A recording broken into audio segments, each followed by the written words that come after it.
Okay, good morning po. Ito po yung mga ipapakain natin sa hito.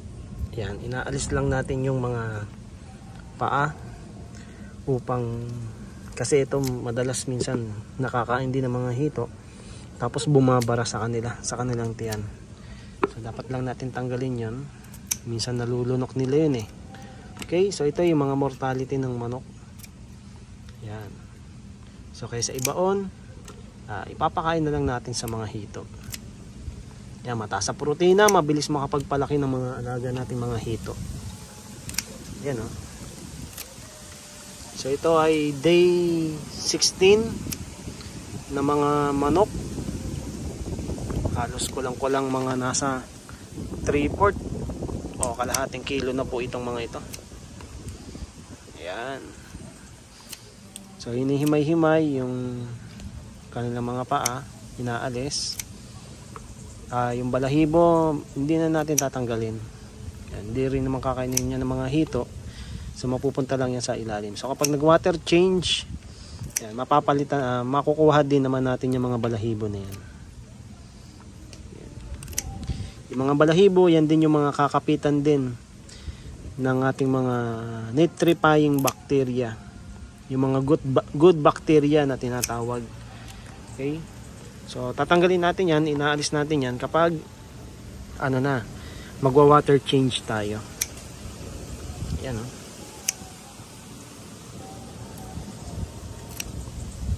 So ito para ito sa 3 pond na lalagyan ng ating mga hito. Yan.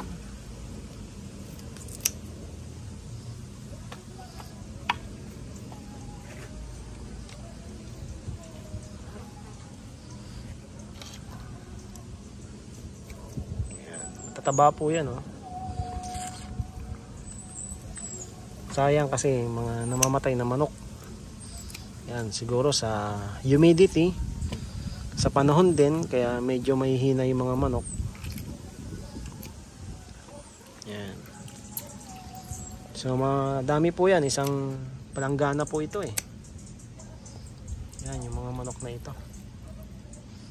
So sa norte, yan may makikita rin kayong mga garni na ito din yung pinapakain. Yan, mga mortality ng manok kinukuha nila sa mga farm. Yan, binebenta nila yan sa Facebook, nakikita ko yan. Mga nagbebenta ng mortality ng manok. Okay, so per kilo sila eh. So dito, hindi na natin kailangan bumili dahil malapit naman tayo sa farm. Yan, kinukuha na lang natin at yun, diretso ipapakain na natin sa ating mga alagang hito. Okay. So puntahan natin itong pond natin. At meron akong nilagay dito na isang manok. Nako, buto na. Buto na yung aking nilagay na manok dito. Yan, sinabit ko lang siya sa tali. Yan. Yan, malalaki na po ito. Day 30 plus na po ito dito. Isang buwan at mahigit. Yan, halos nasa 8 to 10 inches na po sila. Malapit na po silang i-harvest. Baka 2 months lang, harvest na tayo. Okay? So, papakita ko sa inyo kung paano tayo magpakain ng mga manok, mortality ng manok. Okay, dyan lang po kaya. Ano po?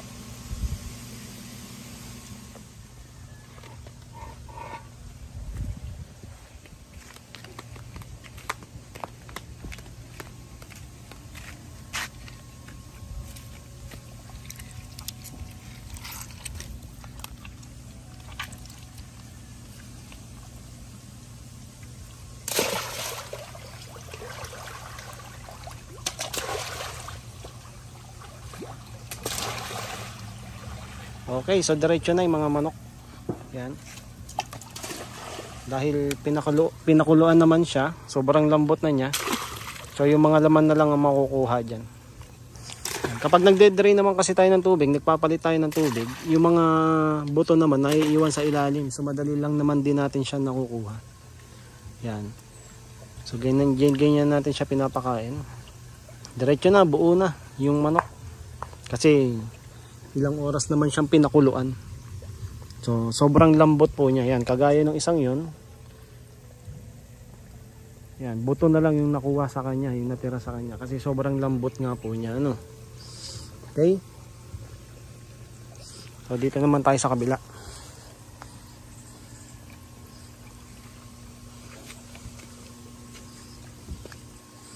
Yan.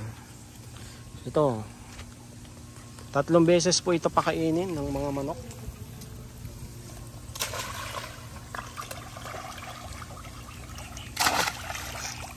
Yan, isa sa umaga, sa hapon at sa gabi. Sa gabi marami tayong pinapakain kasi mas matatakaw sila sa gabi. Yan, ganyan ang sekreto natin kung bakit malalaki at mabibilis lumaki itong mga alaga nating mga hito, ano. So manok ang ating ipinapakain. Yan.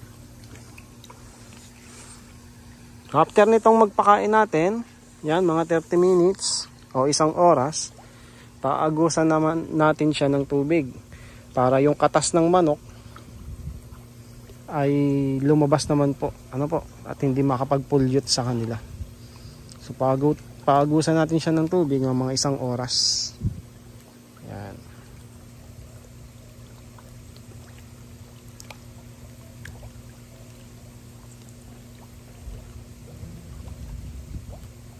So pinakukuluan natin yung manok upang madaling makain ng mga alaga nating mga hito.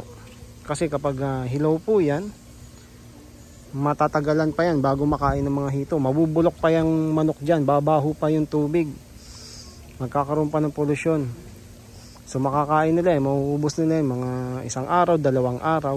Yan. Pero kung pakukuluan natin, yan, kain kagad nila yan. Ubos kagad nila yan.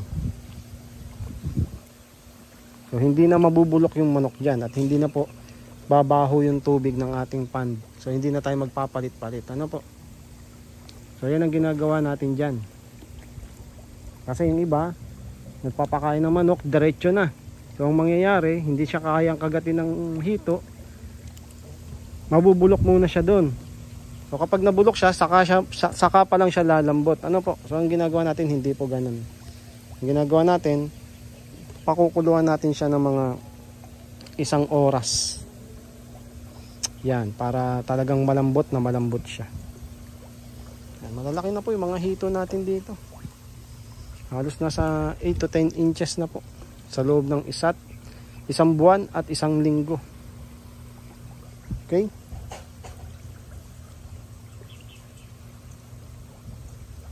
Eight to 10 inches, baka 2 months lang. Harvest na po tayo dito. Hinulog po natin sila dito mga 3 to 4 inches lang po. Maliliit lang po. Pero ngayon 8 to 10 inches na po sila. Pa-harvestin na po. Mga 1 buwan na lang po harvest na. So ang target natin dito, 2 buwan lang harvest na. Okay? Yun, ang laki na ng isang yan.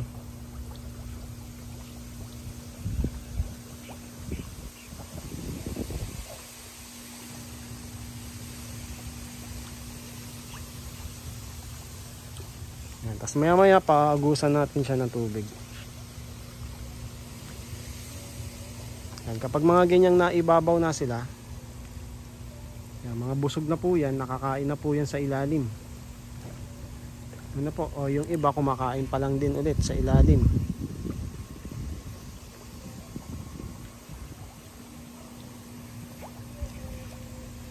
Yan, ganyan katatakaw yung mga alaga natin mga hito.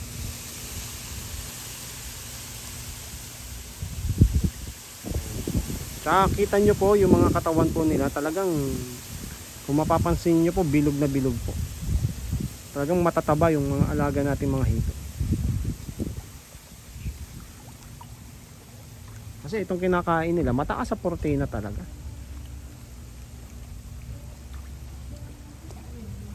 Yan. Nakakaiwas tayo sa gastos sa feeds dahil ang mahal ng feeds ngayon.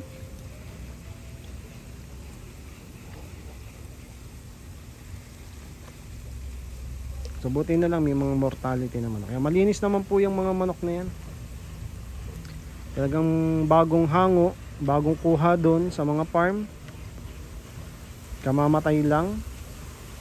Yan, kinukuha kagad natin yan. Dinadala kagad yan dito sa farm. Upang hindi na mamaho dun.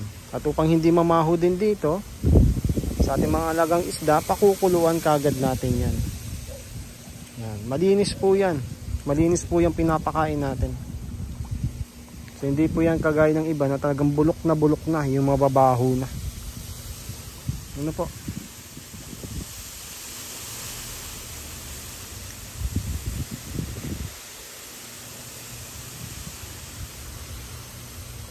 Okay, so yun. At muli maraming salamat po sa panunood dito sa ating video na ito. At nawa may natutunan po kayo kahit kaunti. At yun, kung may mga katanungan po kayo, pwede nyo po akong i-message, i-follow sa Hito Kaalaman Facebook page. Hito Kaalaman po, ang pangalan po natin doon. Meron po tayong 5,000 o 6,000 followers doon po sa ating page po na yan. At meron po tayong Hito Kaalaman Facebook group.